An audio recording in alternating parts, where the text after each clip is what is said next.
চলুন বন্ধুরা, আজকে আপনাদেরকে দেখাবো আমাদের অটোমেটিক ব্লাস্টিং বুথ। এই ব্লাস্টিং বুথে ভিতরে ব্লাস্টিং হয়। তার আগে ওরা দেখানোর আগে আপনাদেরকে আর দুটো একটা জিনিস দেখিয়ে দিই।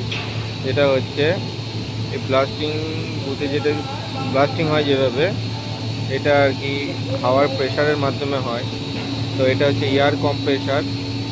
এই এয়ার কম্প্রেসার থেকে এয়ার রিসিভারে রিসিভ হচ্ছে, হওয়ার পর এই রিসিভার থেকে চলে যাচ্ছে এয়ার ড্রায়ার থেকে তখন এই পাইপের মাধ্যমে চলে যাচ্ছে আপনাদের হপার।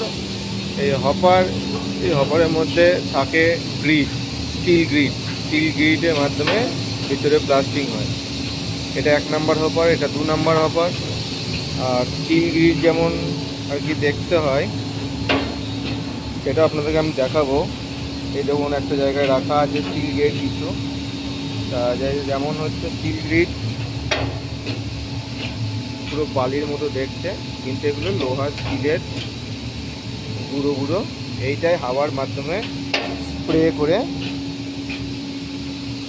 ব্লাস্টিং করা হয়। চলুন সেটা আমি আপনাদেরকে দেখাবো।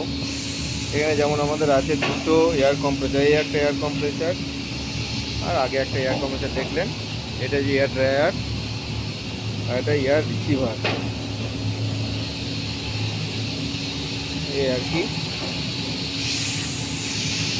আর এটা যে অটোমেটিক ব্লাস্টিং বুথ। এই ব্লাস্টিং বুথের ভিতরে ব্লাস্টটা যাচ্ছে, সেটা আপনারা দেখতে পাচ্ছেন। যেমন এই দুজন ব্লাস্টার আছে, একজন বাইরে থেকে সবসময় দেখবে আর একজন ভিতরে ব্লাস্টিং করবে।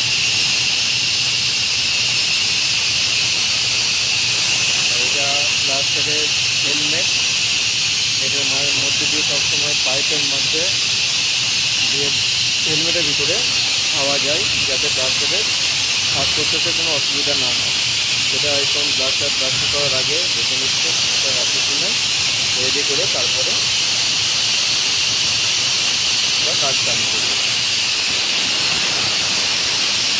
যেমন আমাদের দেখতে ব্লাস্টিং হচ্ছে, এগুলো অর্ধেক কিছু ব্লাস্টিং হয়েছে।